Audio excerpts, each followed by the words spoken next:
વર્ષોની અંદર 24 કલાકમાં 17 ઇંચથી વધુ વરસાદ પડ્યો અને વરસાદે એવી તારાજી સર્જી કે સમગ્ર ગામના મોટા ભાગના વિસ્તારોમાં ઢીચણથી ઉપરના પાણી છે।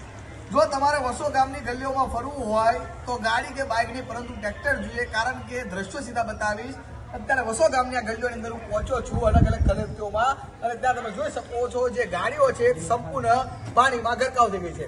કહી શકાય કે મોંઘી ગાડીઓ પાણીમાં ગરકાવ થઈ જવાના કારણે વ્યાપક નુકસાન થવાની ભીતિ છે। જો કે લોકો એના સ્થાનિક છે તે કહી રહ્યા છે કે સાહેબ ગઈકાલે રાત્રે જે વરસાદ પડ્યો અને વરસાદ એટલો ભયંકર હતો કે ઘરોની અંદર 1 ફૂટથી વધારે પાણી ભરાઈ ગયા હતા, પરંતુ અત્યારે પાણી ઓસરવાના શરૂ થયા હતા, પરંતુ હાલમાં વરસાદ પૂર્ણ શરૂ થતા પાણી છે તે ઓસરવાનું નામ નથી લઈ રહ્યા, અને જે તમામ જે ગાડીઓ છે તમામ નુકસાન થયું છે અને એના લોકોને વ્યાપક નુકસાન ભોગવવાનો વારો આવ્યો છે। જો કે આ વસોના કેટલાક વિસ્તારોની અંદર પાણી એટલા ભરાઈ ગયા હતા કે પશુઓ સહિત તમામ વસ્તુઓ પાણીમાં ગરકાવ થઈ ગઈ છે।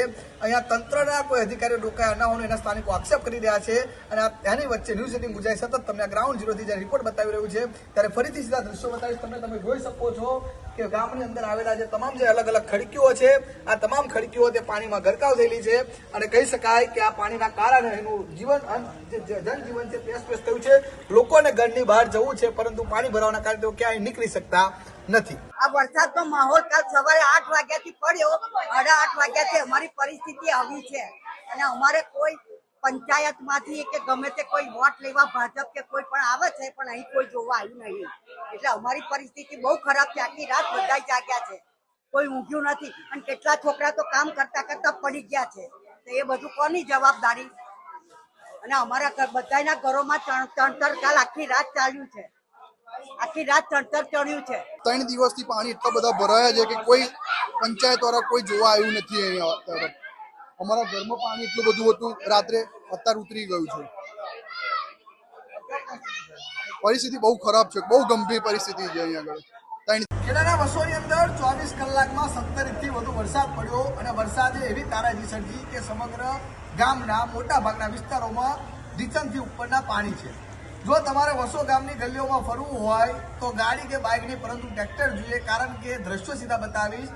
અત્યારે વસો ગામની આ ગલીઓની અંદર હું પહોંચ્યો છું અલગ અલગ કલેક્ટરોમાં, અને ત્યાં તમે જોઈ શકો છો જે ગાડીઓ છે સંપૂર્ણ પાણીમાં ગરકાવ થઈ ગઈ છે। કહી શકાય કે મોંઘી ગાડીઓ પાણીમાં ગરકાવ થઈ જવાના કારણે વ્યાપક નુકસાન થવાની ભીતિ છે। જો કે લોકો એના સ્થાનિક છે તે કહી રહ્યા છે કે સાહેબ ગઈકાલે રાત્રે જે વરસાદ પડ્યો અને વરસાદ એટલો ભયંકર હતો કે ઘરોની અંદર 1 ફૂટથી વધારે પાણી ભરાઈ ગયા હતા, પરંતુ અત્યારે પાણી ઓસરવાના શરૂ થયા હતા, પરંતુ હાલમાં વરસાદ પૂર્ણ શરૂ થતા પાણી છે તે ઓસરવાનું નામ નથી લઈ રહ્યા, અને જે તમામ જે ગાડીઓ છે તમામ નુકસાન થયું છે અને એના લોકોને વ્યાપક નુકસાન ભોગવવાનો વારો આવ્યો છે। જો કે આ વસોના કેટલાક વિસ્તારોની અંદર પાણી એટલા ભરાઈ ગયા હતા કે પશુઓ સહિત તમામ વસ્તુઓ પાણીમાં ગરકાવ થઈ ગઈ છે।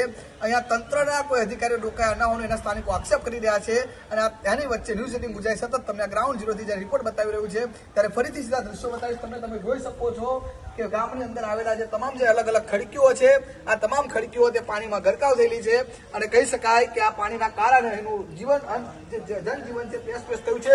લોકોને ઘરની બહાર જવું છે, પરંતુ પાણી ભરાવાના કારણે તેઓ ક્યાંય નીકળી શકતા નથી। આ વરસાદનો માહોલ કાલ સવારે 8 વાગ્યાથી પડ્યો, 8:30 વાગ્યાથી અમારી પરિસ્થિતિ આવી છે, અને અમારે કોઈ પંચાયતમાંથી કે ગમે તે કોઈ વોટ લેવા ભાજપ કે કોઈ પણ આવે છે, પણ અહીં કોઈ જોવા આવ્યું નહીં, એટલે અમારી પરિસ્થિતિ બહુ ખરાબ છે। આખી રાત બધા જાગ્યા છે, કોઈ ઊંઘ્યું નથી, અને કેટલા છોકરા તો કામ કરતા કરતા પડી ગયા છે, તો એ બધું કોની જવાબદારી?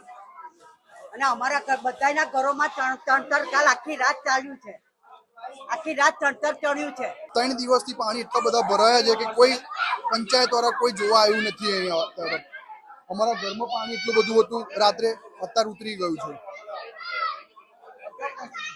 પરિસ્થિતિ બહુ ખરાબ છે, બહુ ગંભીર પરિસ્થિતિ છે અહીંયા આગળ।